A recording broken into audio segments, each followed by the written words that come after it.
Corría el año 1979. Irán, un imperio de 2500 años de antigüedad, estaba a punto de transformarse para siempre. El hombre más poderoso de Oriente Medio, el Shah Mohammad Reza Pahlavi, respaldado por Estados Unidos y dueño de uno de los ejércitos más grandes del mundo en aquel momento, abandonaba su país en un avión rumbo al exilio. En su lugar, un anciano de 77 años, vestido con una túnica negra, regresaba del exilio para instaurar un nuevo modelo de gobierno, una república islámica. Pero la historia que nos contaron es solo la mitad. Lo que no se suele contar es que Jomeini se alió con los comunistas para ganar el poder. Y luego los apartó del gobierno, que Estados Unidos pasó de aliado del Shah a enemigo de la revolución en cuestión de semanas. Y que la guerra más sangrienta del siglo XX, Irán-Irak, tuvo a potencias extranjeras apoyando a ambos bandos. Esta es la historia de cómo un pueblo derrocó un sistema y construyó otro muy distinto. Contexto histórico del Imperio Persa a la Guerra Fría. Para entender 1979 hay que entender 1953. Irán había sido durante siglos una civilización con una identidad propia, pero en el siglo XX se convirtió en un tablero de la Guerra Fría. En 1953, el primer ministro Mohammad Mossadegh, un nacionalista popular, decidió nacionalizar el petróleo iraní, que estaba en manos británicas. La respuesta de Occidente fue contundente.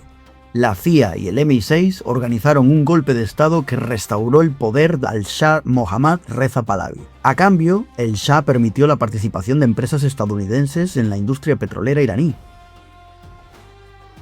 Nacía así la política de los dos pilares. Irán, junto a Arabia Saudí, sería un socio estratégico de Estados Unidos en el Golfo Pérsico. El Shah impulsó un ambicioso programa de modernización conocido como la Revolución Blanca, quedaros con este nombre, que incluía reformas agrarias, derechos para las mujeres y campañas de alfabetización. Sin embargo, estos cambios también generaron tensiones. Su policía secreta, la Sabak, fue acusada de reprimir a la disidencia política.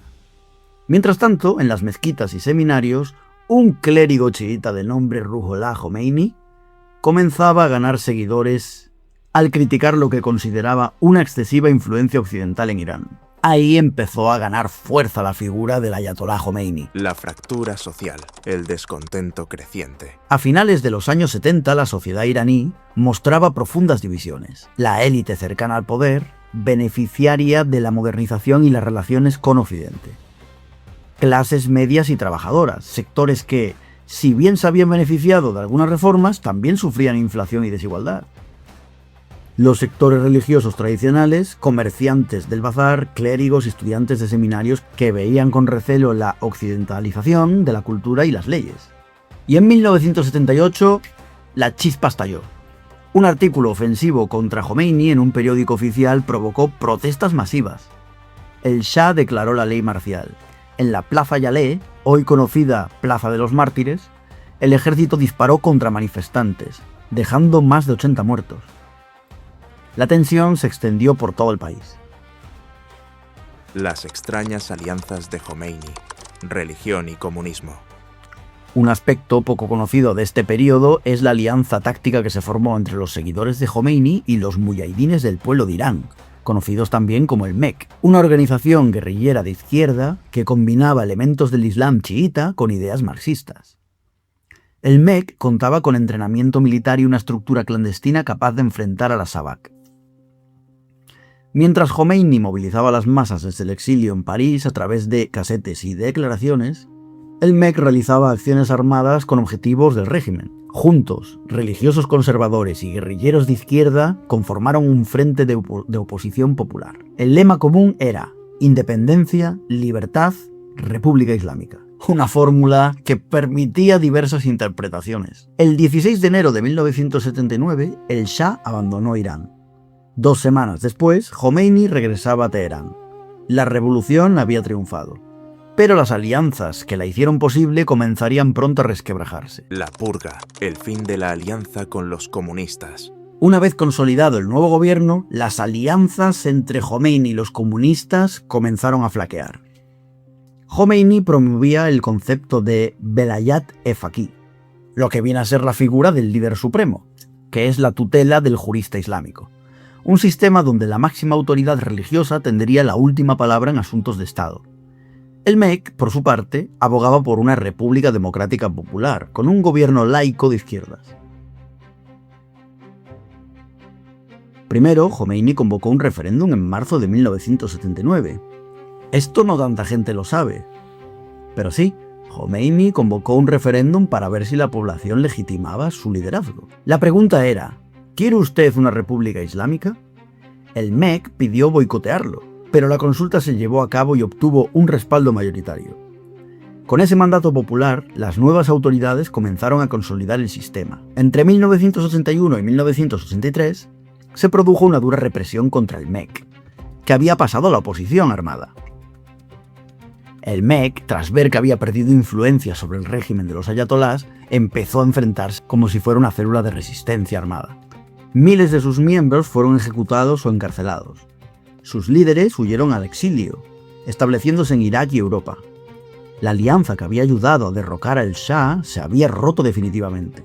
La revolución, como muchas en la historia, se estaba devorando a sus propios hijos. La injerencia de Estados Unidos, de aliado a adversario. Estados Unidos observaba con preocupación los acontecimientos. El 4 de noviembre de 1979, un grupo de estudiantes islamistas tomó la embajada estadounidense en Teherán y retuvo a 52 diplomáticos.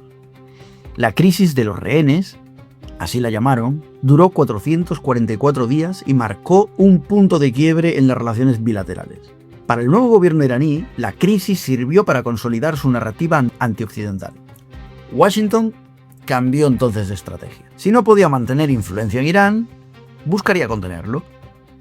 El elegido para ello fue Saddam Hussein, el presidente de Irak, un país vecino con el que Irán tenía disputas históricas, especialmente por la frontera del río Shatt al-Arab. En septiembre de 1980, Irak invadió Irán. Comenzaba así una guerra de 8 años, una de las más largas y sangrientas del siglo XX, con un saldo estimado de más de 500.000 de muertos, según algunas estimaciones incluso llegan al 1.000.000. Documentos desclasificados han mostrado que Estados Unidos, así como otros países occidentales y árabes del Golfo, proporcionaron apoyo a Irak durante el conflicto, incluyendo inteligencia, equipamiento y financiación. La lógica geopolítica era contener la expansión de la revolución islámica. Irán, por su parte, recibió armas de diversos proveedores, incluyendo Estados Unidos, que de ahí viene el famoso escándalo de Irán-Contra, donde la administración Reagan vendió armas a Irán para financiar a los Contras en Nicaragua. Y también un insospechado aliado que tuvo Irán en los primeros años, y fue Israel. Israel ayudó a armar a Irán durante la guerra contra Irak. Si queréis, ponedme en comentarios si queréis que hablemos tanto del Irán-Contra como de la financiación de Israel a Irak. El referéndum de la teocracia. En diciembre de 1979, una vez consolidado el nuevo gobierno, se sometió a referéndum la nueva constitución.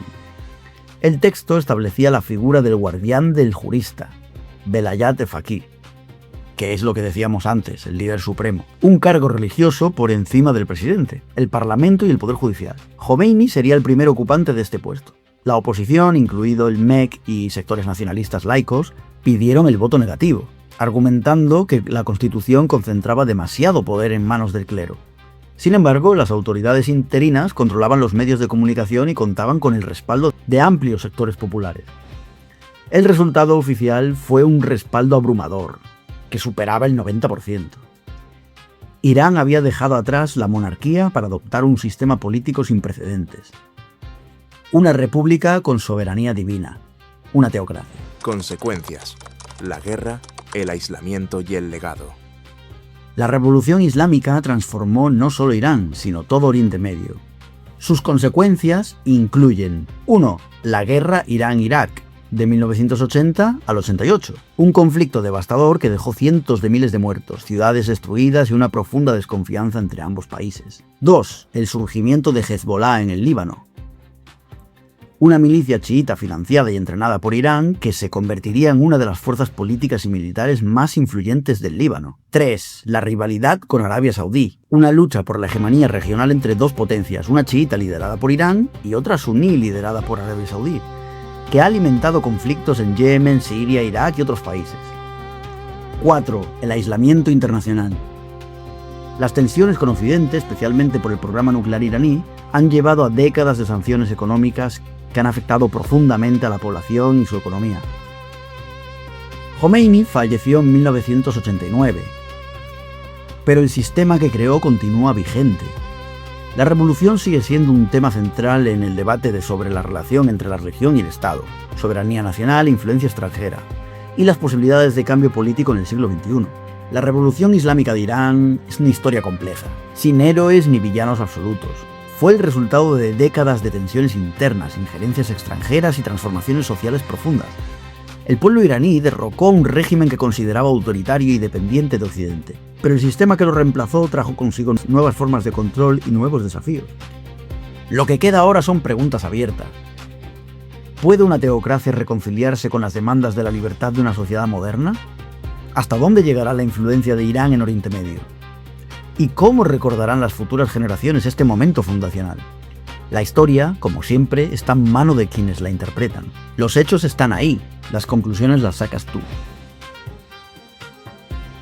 La próxima vez que veas a Moyatolá condenando a América, recuerda, no nació del vacío, nació de un golpe de Estado de la CIA, para poner al Reza Pahlavi, y de una guerra financiada por Washington, la de Irán-Irak, y de una revolución que salió con comunistas para luego fusilarlos.